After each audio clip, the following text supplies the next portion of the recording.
on this computer. All right, I think we're good to go. Well, thank you so much for joining us, Susie. We're so excited to have you.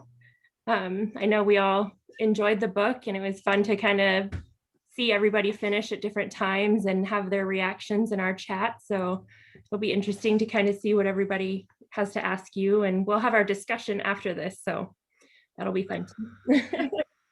I don't know if you had any questions. Our last author was kind of like, can I ask you questions about you guys? So if there's anything you want to know about our group, let me know. Where are you guys, like an in-person group? Like, where is everybody? No. So Amanda and I run these buddy reads on Instagram, and it's just Pacific Northwest Buddy Reads. And we will advertise on our individual pages each month our picks, and then people just sign up. And so I know we have Bern, who's in Florida. There is a lot of people here that are in Washington State because we have another group that does chat together in Washington. But I'm not sure where everyone else is from, but most of us are from Washington, really. Recommendations. I just moved to Seattle from the UK. Oh, cool. Like around a month. So I live in Ballard now, and I'm just getting to know just the whole area essentially. And it's been really cute because things are kind of finally opening up. Yeah. Anybody have Ballard knowledge? I do not. I'm a Kitsapper. I do. Yeah. Are there any cute bookstores? Like, I feel like I'm always looking for a really good bookstore. I've got Ballard knowledge. Yeah, she's asking if there's a cute bookstore that you know of in that area. A Secret Garden. Yeah, that one. Yeah. I think I've seen it. It's like on a wide road, right? Oh, I think I've seen it. Okay. I'll Secret Garden is right on Market. Got it. Yeah, I think I'm on 57th. Yes, 57th. But it's been really nice because I actually quite like cloudy weather, and I like rain. So I feel like, and it's honestly not that different from Cambridge. So you're meant to be one of us. Yeah, I'm definitely more of a homebody. Nice. That's so cool that you just got local to us. If you're ever in Kitsap, we have like 4 or 5 really cute indie bookshops in the Kitsap area. So How just far is that from Seattle? Is that in Seattle? So if you take the ferry from either Seattle or Edmonds, you'll be in Kitsap County. Wow. Is it one of the little islands you have to like go take a ferry to access? There's Bainbridge Island is directly across from Seattle, but that can connect to the mainland as well. And then Edmonds connects to Kingston, which is just part of the peninsula. Got it. Yeah. I'm excited to explore this summer. Yeah, lots to do around here for sure.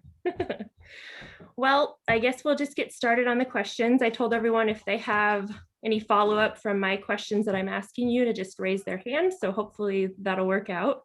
I think we're kind of just curious, what was your inspiration for Ivy and her kind of complex character, and what drove you to write this book about her? Yeah, so I think to me it was like writing the kind of book that I really enjoy reading. So I really love social climbing stories. Like I loved Edith Wharton growing up. I don't know, I like feisty characters. And I think the very first iteration of this book, when I had the concept of a girl who would kind of go to great lengths to kind of marry into this really WASP family, I was living in Greenpoint, Brooklyn at the time, which is like a very Polish neighborhood. And I remember like the first iteration of this girl, like she was like Polish from Greenpoint. And I was like writing it. And then I thought, oh, I have to do all this research about like, how do you say these things in Polish and all these things? And I thought, okay, I'm a really lazy writer. I was like, let me just make her Chinese because that's my background, you know? And so I thought, okay, this is much easier. And it still kind of retains the, you know, I really wanted to write about somebody who was kind of the underdog. You know, she kind of grew up in a really low income neighborhood. So to me, it was just almost like that the idea for her personality came before kind of the details, like before I populated the details. And then the very first line of the book, Ivy Lynn was a thief, but you would never know it to look at her. That was the very first line I wrote for the book, and that became the foundation for the whole story. I just had this image of like this girl shoplifting from Kmart, and she would look really sweet and like very young, and like nobody would suspect her, but you know, she's quite devious and calculating on the inside. And then I think after that, I sort of knew where her like the trajectory would take her. And then, yeah, so the plot really hasn't changed at all from all the edits I've done and the rounds of edits. So I think that was, yeah, the original idea was just this like kind of social climbing story that I was really interested in.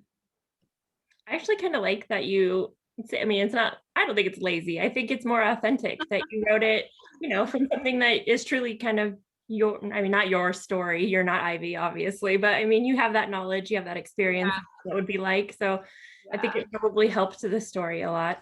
It feels so obvious in retrospect, but I remember at the time it being like, oh, like I should switch to doing that. I feel like a lot of things are like that, where in retrospect they feel obvious, but going through it and like kind of making the decisions, it felt arbitrary in a way. That makes sense. Yeah. How did the title come about for White Ivy? Oh, wow. So actually the working title was something totally different. The working title was Let Us Not Ask for Gold. And it comes from like a poem that I had used initially in the inscription. And it's Let Us Not Ask, Love is Enough, Let Us Not Ask for Gold. And the idea is that it's very tongue in cheek because, for Ivy, love is not enough. So that was the phrase for a good portion of the novel. Like when I sold the novel to Simon Schuster, that was the working title. And it wasn't until kind of many drafts in where my editor was just sort of like, this title doesn't fit the feel of the book. Like she didn't think it kind of contained the more sinister elements of it. Like, so then we kind of went back to the drawing board, and I think we brainstormed titles. We must have brainstormed like hundreds of titles. And like through various back and forth. And then I think White Ivy was one of the titles I came up with. And then everyone loved the feel of it. And then one of the proverbs that was included in the book is the one that's in the current novel, which is about the snow goose. So the snow goose need not bathe to make itself white. And the white in the title comes from that, which is, it's like this idea of like legitimacy and authenticity, and like Ivy aspires to be somebody who's very naturally, the snow goose, but then everything that she does is very calculative. And so again, it's that tongue-in-cheek feel of like she's aspiring to something that she can never have just because she denies like who she really is. She's constantly aspiring to be somebody different. So that's where the white comes from. And of course, there's the innuendo with race. So yeah, that ended up being the title. I think it was like in the draft 4 or something. Oh, wow. Yeah. That's cool. I want to make sure I accidentally didn't let somebody in that was in the waiting room. I'm so sorry. The only thing you missed was that she originally was writing the book about a Polish character and then switched it. Not the only thing, but it's notable. So some of our readers have kind of looked into your background and realized that you have a pretty diverse background, from being a pharmaceutical doctorate, founder of a tech company, and now an author. So what's kind of been your inspiration in trying out all these different careers? Like, how do you find the motivation to keep going and exploring yourself, I guess?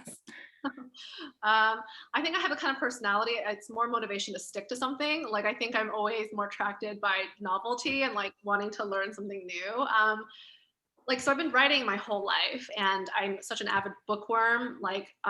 So I always have been writing. Like, that's always something I've done in private. I like wouldn't let people read it.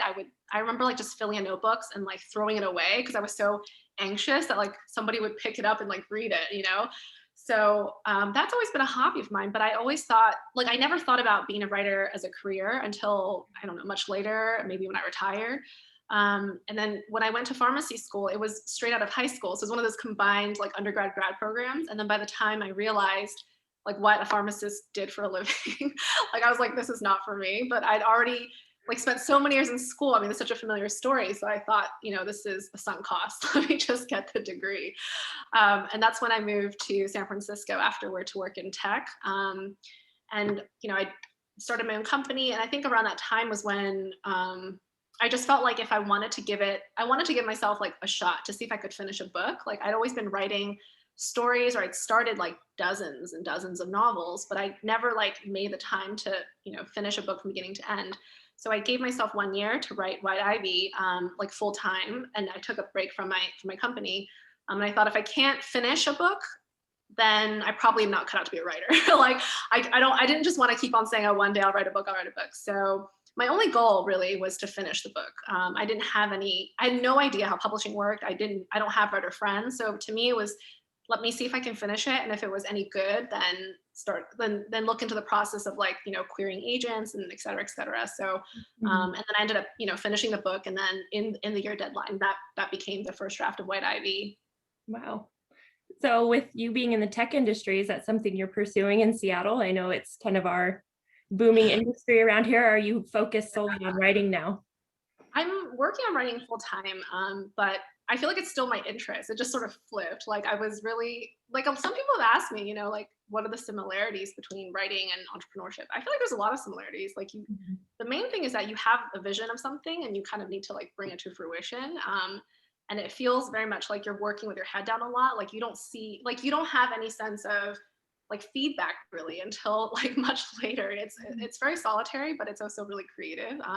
So I would say before it's like my job was to be an entrepreneur, and then my hobby was writing, and now my job is to write, and my hobby, like I'm still really interested. And kind of like a lot of my friends are entrepreneurs. They work in starting interesting like ideas, and my husband was working at a nonprofit. So I think I'm still really interested in that world because I've spent so long in it. Yeah. That's cool. You can do a little bit of both then. Yeah. I had a follow-up question and my brain just went blank. Anyway, it'll come back to me. Do you think Ivy is capable of love, or do you think that as you were writing her, she's a person that's more selfish or driven by a need for social standing and security? That's such a good question. I feel like she is capable of, but maybe in a more like selfish way. Like I don't think that I guess when I thought about it, I didn't consciously, like I don't think she loved necessarily the male like characters like either Rue or Gideon. I feel like if anything, she loved her grandmother.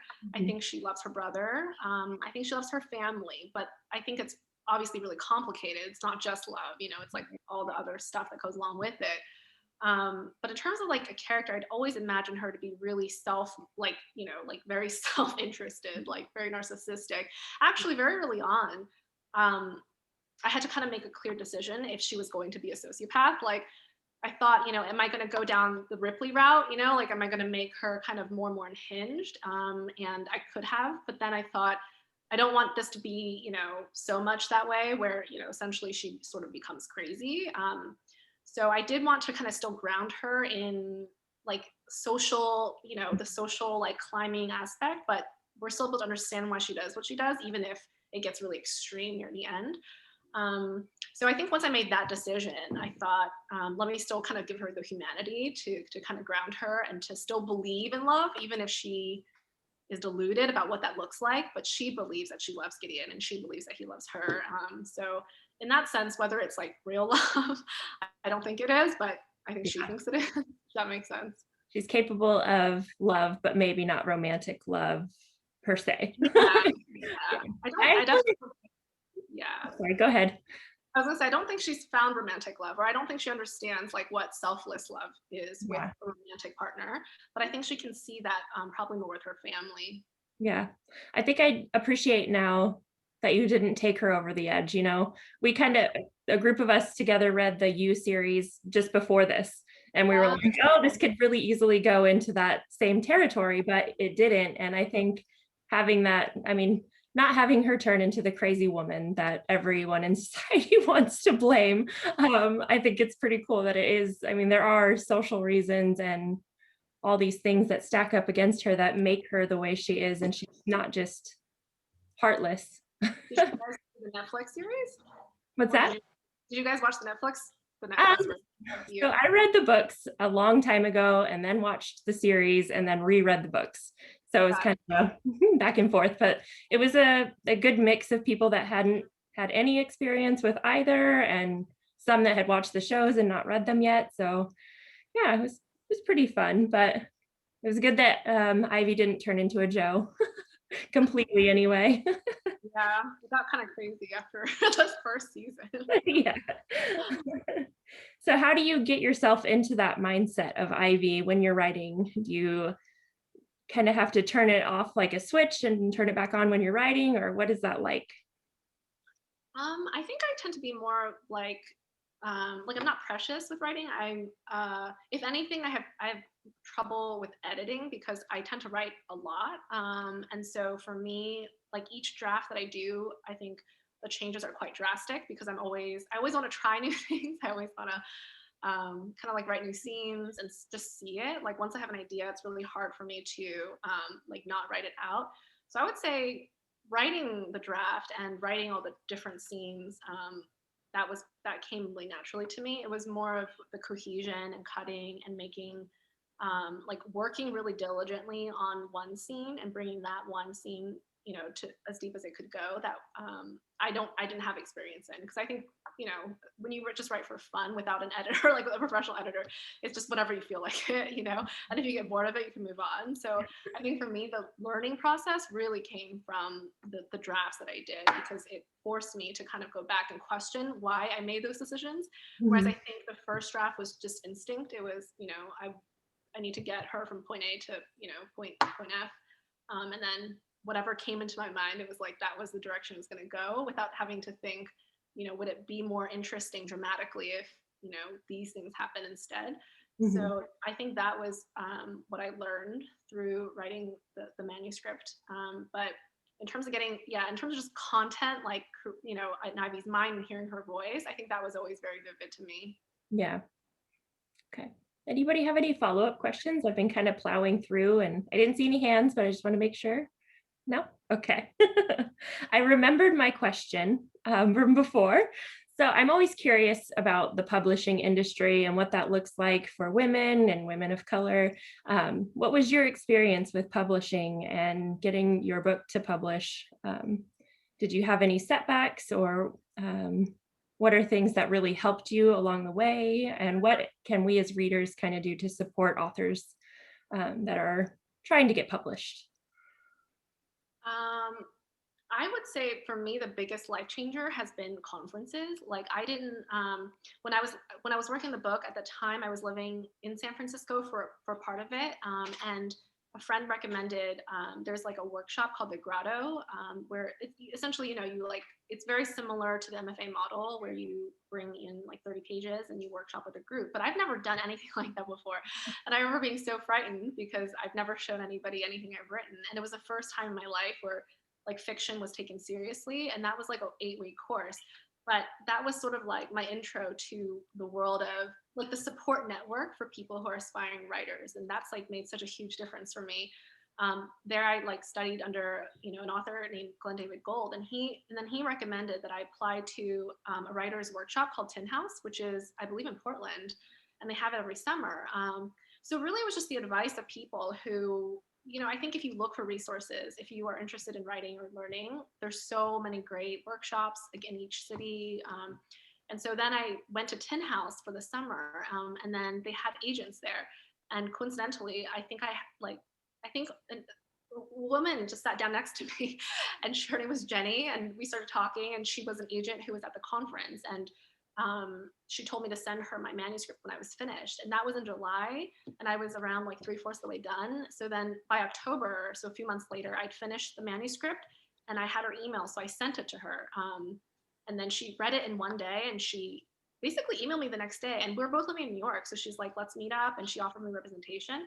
So to me, I think I was really lucky because I had access to the conferences, so I didn't I had like prepared myself to query, you know, to query so many people. I like Googled how do you find an agent. So I had like already been planning to do all those things, but luckily I got to skip that because of the conferences. And then she sold the book. I want to say like a month later, and then from that point on, it was just me working with my editor for almost 2 years, like a year and a half, through multiple drafts before it came out. So I would say I don't know what the normal like path is, but I would say for any aspiring authors or readers, like readings, you know, like the community around like the workshops that are given. I also took a class when I was living in New York at the 92nd Y. So I just feel like there's, if you look for it, there's so many like really great events and readings, and you can really just really just be involved if you're interested in that. And that was a whole like world that had opened up to me when I started writing. Wow, that's so cool. She just came and sat next to you. Yeah. That's really awesome. Do you have any books that you've recently read that you cannot stop raving about, or any personal favorites that we should know about? Yeah, so many, but I feel like my tastes now, like they change a lot. Like I just finished reading, it's in Chinese called Hong Lou Meng, which so it translates to like dream. I think it's like the dream of Red Chamber. It's like a really, really, it's like the War and Peace of like Chinese literature. And I've always been too scared to read it because I worried about the translation. But it's been okay so far. I have to like refer to it's very similar to One Piece. Like you have to refer to the family diagram. But if Uh-huh. you could enjoy like a big cast, kind of a wealthy family set in like a really like it's in a palace. There's like the emperor. There's like pagodas, but it's like a family in decline. I think it's really interesting for the historical details. And then in terms of contemporary authors, one I read, I loved, I like really sad books. I love Shuggie Bain. I mean, you guys have probably all heard of it. It was so affecting. I loved that one. And then another one I really loved was this book called the Copenhagen Trilogy, which is a coming of age story about a woman from Copenhagen. And I would say the book that's most similar to that is My Brilliant Friend. So if you guys are a fan of Elena Ferrante, I would really recommend this book. It's really good. So yeah, I think those are my favorites so far from like the last like 6 months. I think we have similar tastes. So if you haven't read Betty by Tiffany McDaniel yet. Oh, I've heard of that one. Okay, yeah, I'll put that on my I am about halfway through your Shuggie Bain. I need to get on the audio because I just couldn't slog through the Oh yeah. copy. So I'm hoping I can do a little better with audio. It's good. It's heavy. Yeah. Well, to get into the flow. Yeah. So do you have any future novels coming that you know of? Are you working on anything? I'm working on the second draft of my second book. So I finished the first draft and I'm essentially working on the second draft. So I don't know. Like, I feel like based on my track record, I think I tend to write the first draft quite quickly and then take a really long time to edit. Because I think I just have to get the story down. So I think I got the story down and now I'm working through like actually making it readable and pleasurable to read, hopefully. So yeah, I don't know when it'll come out, but definitely working hard on it every day. Nice. Well, it's on my TBR already. All right. I'm trying to think. Anybody have any final follow-up questions for Susie about the book or personal stuff? No? Oh, it looks like we do have one question. Go ahead. I was just gonna second reading Betty. Because I also loved it, but be prepared for heavy content. Yes. I love heavy content. Have another question. Hi, Susie. Great to meet with you. I really enjoyed the book. It was a great. It was actually really refreshing to read quite a different, diverse Asian character, especially from her family perspective. I love the grandmother in particular. She was, I think, in terms of I'm Chinese and sort of reading those sort of family dynamics, it was quite interesting, and particularly sort of coming from taking care of yourself and no matter what means. I thought that was very interesting, but obviously they took it in quite an extreme way. When you were writing the characters, which ones did you find the most difficult to write? I found Gideon the most difficult to write because he's very inscrutable to Ivy, so I definitely wanted to make him, this like this pedestal character. But at the same time, I think the danger with writing those types of characters is that the reader also feels very distanced from him. Like the reader, might think, oh, I don't know who this guy is because Ivy doesn't know who this guy is, and he can seem very boring or dull. So that was a really big struggle about how much to reveal about Gideon and through their dynamic. And my goal hopefully was to have Ivy, have a really wrong sense of who he was, but to have the reader have a very clear sense of who this guy was and that he's like not very special and not all that, but to still understand why she would feel so strongly for him. So it was that balance, because I as the author, like, how do I reveal this guy without making him super boring or super lame, but so I found him really hard to write. I tend to write characters who are more colorful. Like, I find them really easy because they're very open with their with their emotions. So I think he was the hardest character. Yeah, I think a mix of us were either completely shocked or maybe surprised by Gideon being or having come out as gay at the end. But I had a little inkling about the friend, but I was surprised about Gideon. So that was a good little surprise. I kind of thought maybe he just wasn't in love with Ivy and had other aspirations, but yep, you got me. I was a little cued into the friend. I can't remember his name off the top of my head right now, but I thought maybe.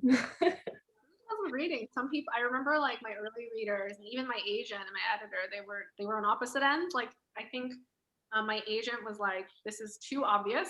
And then my editor was like, no, we need to give more clues. So I think it's probably correct if different various people pick up on different things, depending on, I guess, if you just see it, I guess, or if you're looking for it. Yeah. Anybody else have a question? Oh, Amanda, go ahead. She can't unmute. I wonder if I can unmute you. Okay. Did you always know that Gideon was going to be gay at the end? Or is that something that came to you as you were writing the book? No, I always knew. So the characters themselves, I feel like, have not changed up in personality, or I always knew the outcome. And I feel like that knowing that influenced a lot of how his family treated Ivy, because I did think that there was a lot of double standard and a lot of like, they were very welcoming toward her. They had their own agenda. So that, like, knowing that about him and his family really influenced the way I wrote the interactions between Ivy and also like his parents as well. So yeah, that was always planned. Okay. Yeah, his sister was definitely an interesting character. How was it writing her? Oh, it was so fun. The best compliment was, I don't know if it's a compliment, but one of my really good friends, he's like half British, half English. He was like, I know so many Sylvias. I hate her. And I was like, that's great. Like, I elicited a strong emotion. It's fun. I think I tend to like writing villains just because they're so, it's really fun to do comedy of manners. I really enjoy that in other books, and I think I enjoy writing that as well. So anybody who's very pretentious, or I think it is comical to put that on display on the page. Yes, she did have me laughing a couple times just with how extra she was. Like, man.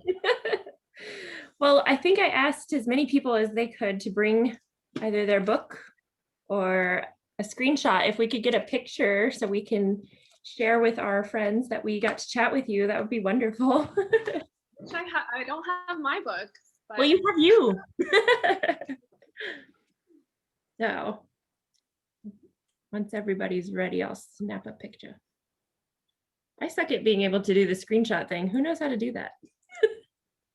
I'll do, oh, my window's making a glare. Who can do it?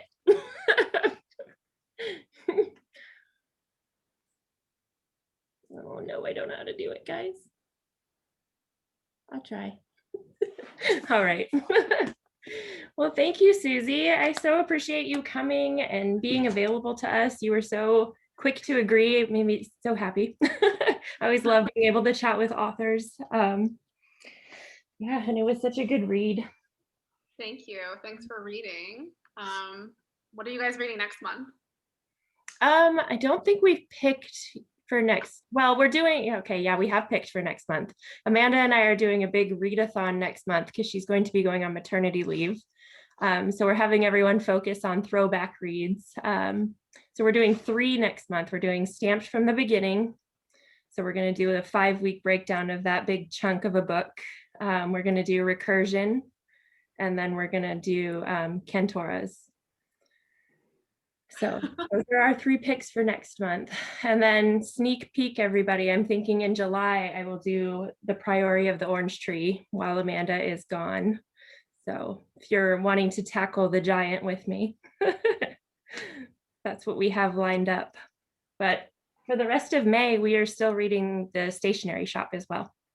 Oh, That'll be cool.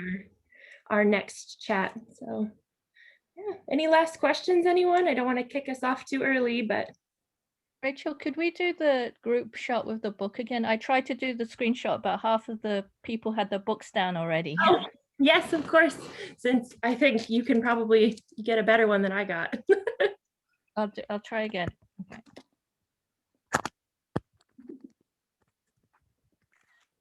Okay. All right. Thank you. Thank you. All right. Fun. I hope Thank you guys you. have a good weekend. Thank you. You too. And welcome to Seattle. Yes, thank I'm you and so welcome to excited. Seattle. Hope you love it. Bye.